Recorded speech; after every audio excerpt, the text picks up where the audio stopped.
What do families get wrong about preparing for um, estate planning, the inevitable? What should they be doing? The biggest thing is, like I said, communicating. Letting people know what you've done and who you've named, etc. If you name a trustee, an executor, or this why, notify them, let them know. That's the biggest thing.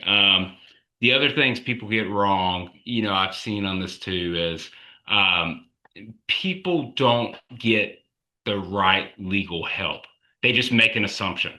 And assumptions can backfire big time. And I've seen wills, I've seen trust, I've seen things that have been created. I'm like, did you mean to do this? And people are like, oh, I didn't know that. And this stuff's confusing, man. You don't learn this stuff in school. You don't go through how to care for a dead person 101 or, et cetera. So there's a lot of things that having the right professional can help.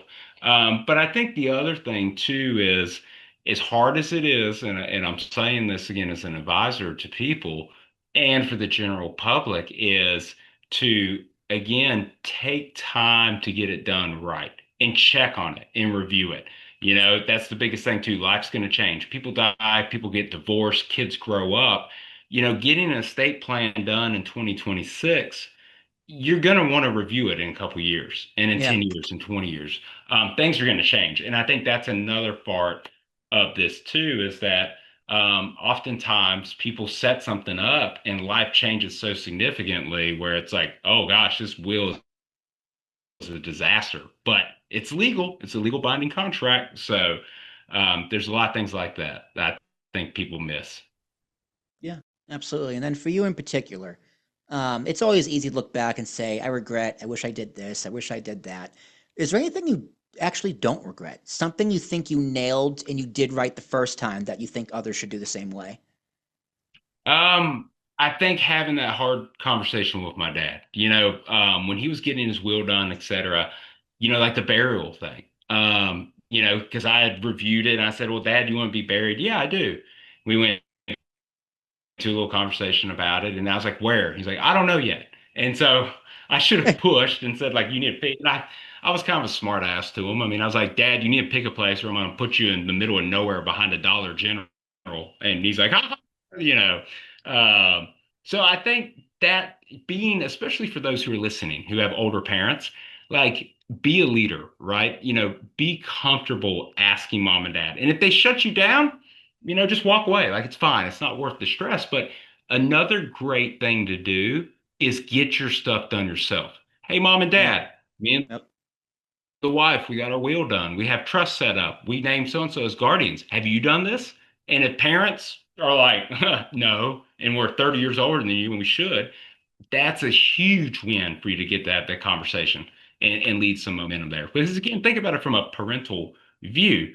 You want your kids to succeed, you want them to be successful. And when your kids are now doing the things you're supposed to be doing, it's like, oh, all right, I got egg on my face. I need to get this thing done.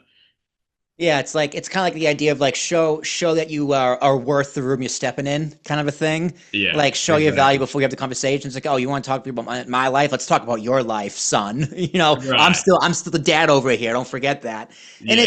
it's true. Like, you're having young kids on the way. It's like, hey, we got this done and bring it up in casual conversation. Mom will be more appreciative and more receptive to that conversation.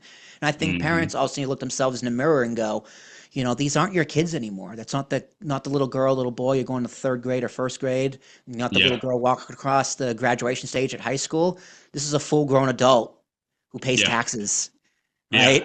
And has Exactly. their own problems. Yeah. So I think framing it like that too, like I said earlier, of you're doing your family a favor by getting your affairs in order. And you might think it's not going to happen to you, and hell, it might. In fact, I hope it doesn't, but it can, and you don't want to be caught with your pants down. Um, because even though, like, I still consider myself lucky, it could be worse. It still sucks to go through. Oh yeah, for sure. Without a doubt. I mean, I've seen people inherit multi-million dollars and it sucks. It's like people think like, oh man, they're set for life. I'm like, yeah, they are, but they had to go through hell, and I mean, I had a client call me yesterday who they got actually a New Jersey refund check from the estate of their grandparent who died 2 years ago. But they went and they're like, I just want to be done. Like it's been 2.5 years. Like I'm just done. I'm so spent. So yeah, it is. It's not about the money and the like, oh, I'm set for life. Mom and dad took care of us. It's a lot of work. It's definitely a lot of work.